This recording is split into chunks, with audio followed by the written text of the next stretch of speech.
Injection का नाम आप लोगों ने अभी तक सबने सुन लिया होगा कि कितनी मुश्किल से मिल रहा है। डॉक्टर ने वहाँ सजेस्ट किया, मेरे दो पेशेंट थे वहाँ, हमने बहुत मुश्किल से अरेंज किया। जब वो इंजेक्शन मिला तो एक दिन रात को जब इंजेक्शन देने लगे, हाफ इंजेक्शन फ्लोर पे गिरा दिया उन्होंने।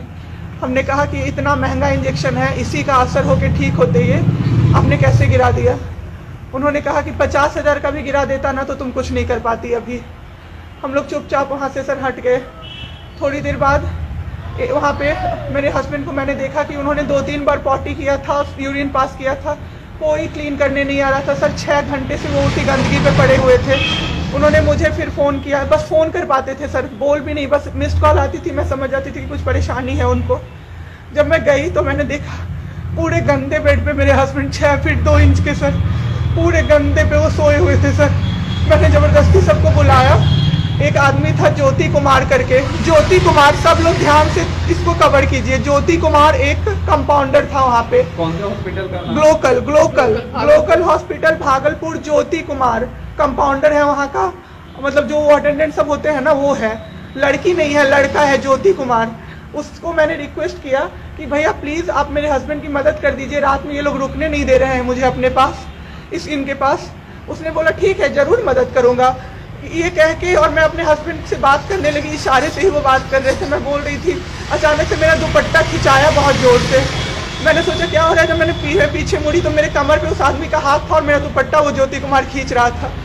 मेरी माँ पीछे से चिल्लाई, मेरे हस्बैंड ऐसे ऐसे होने लगे, पूरा पसीना उनको चल गया, कुछ बोल नहीं पा रहे थे वो।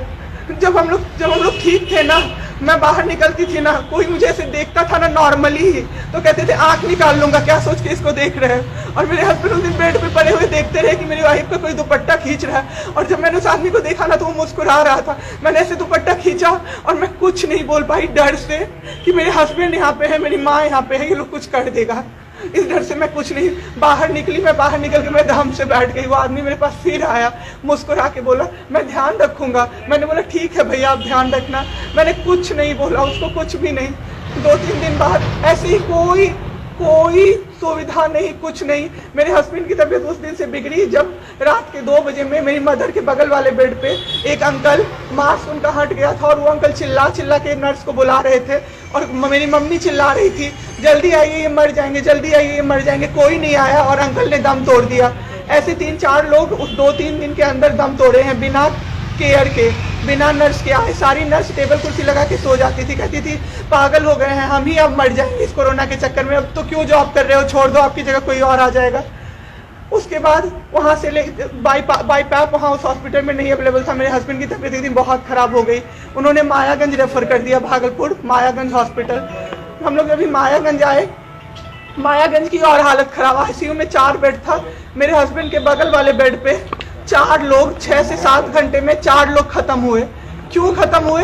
वो नर्स को बुला रहे थे, सिस्टर आ जाओ, दिक्कत हो रही है, और सिस्टर नहीं आती थी। एक अंकल तो बुलाते बुलाते उलट के गिर गए, पूरा सर फूट गया, ब्लड और मर गए वो अंकल वहीं पे। इतना मेरे हस्बैंड डर गए। शाम होते होते मेरे हस्बैंड की तबीयत अचानक से खराब होने लगी, पूरा ये सब ड्राई हो गया, एक लेयर व्हाइट कलर का जम गया उनके ऊपर, बहुत ज्यादा तबीयत खराब हो गई। हम लोगों को समझ में नहीं आ रहा था कि हो क्या रहा था। अचानक से मेरे दिमाग में आया ना, डॉक्टर को कम से कम 5-6 बार मेरी बहन बुलाने गई है, क्योंकि कोई डॉक्टर था ही नहीं ड्यूटी। कब हुई आपके हस्बैंड की डेथ? परसों। सुनिए मेरी बात, पहले पूरी कहानी मेरी सुनिए। मेरी बहन 5-6 बार गई है बुलाने डॉक्टर को मायागंज में, तो डॉक्टर क्या कह रहे हैं, यार रात में भी सोने नहीं दोगे। जब हमने देखा जाके सर, तो लाइट ऑफ, इमरजेंसी के नाइट डॉक्टर्स का लाइट ऑफ, और सब नीचे बिछा के मूवी देख रहे हैं और सो रहे हैं, और दरवाजा तक नहीं खोला सर। मेरे हस्बैंड की ऐसी हालत हुई, जब मेरी दीदी बहुत जाके चिल्लाई तब एक डॉक्टर आए वहां से, तो उन्होंने देखा क्या कि मास्क, उन्होंने ऐसे मास्क लगा होता है ना, उसमें एक ऑक्सीजन सप्लाई का पाइप होता है ना, वो पाइप ही नहीं लगाया था सर, बस मास्क लगा के छोड़ दिया था, ऑक्सीजन सप्लाई आ ही नहीं रहा था। जब बहुत कम हो गया तब वो डॉक्टर आए और पाइप लगाया, मेरे हस्बैंड तुरंत में जिंदा हो गए। उसी दिन से उनके दिमाग में वो ऑक्सीजन की किल्लत का डर बैठ गया सर। 7 घंटे बिना ऑक्सीजन के रहे सर, लड़ते रहे। फिर उस दिन इतना वो डर गए, वो बोले नहीं अब हमको कहीं बाहर लेके चलो। दिल्ली में सर हमने बेड का किया, बहुत पता नहीं था, दिल्ली में कहीं भी जगह नहीं था। हम पटना आए, राजेश्वर हॉस्पिटल में सर पटना आए। यहाँ पे इन्होंने कहा आईसीयू में अटेंडेंट नहीं अलाउड है, नहीं जाओगे आप। मेरे हस्बैंड रोने लगे कि मेरी वाइफ को बस भेज दो, वो रहेगी तो मैं ठीक हो जाऊंगा। इन लोगों ने नहीं अलाउ किया सर।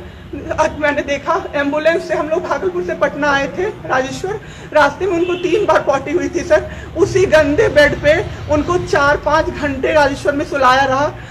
मैं 10 बार जाके बोली बाहर से कि सर प्लीज बेड क्लीन कर दीजिए, वो हम लोग देख लेंगे ना। एक डॉक्टर निकले, मैंने बोला, वो मेरे हस्बैंड अंदर से ना बोल नहीं पा रहे थे, अंदर से ऐसे ऐसे कर रहे थे, बुला रहे थे सबको।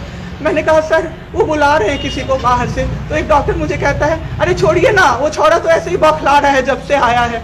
मैं उस समय कुछ नहीं कर पाई सर। उसके बाद उनका ऑक्सीजन लेवल जब 37 हो गया, तब मेरे साथ मेरी दीदी थी, मेरे जीजा जी थे और मेरे जेठ थे।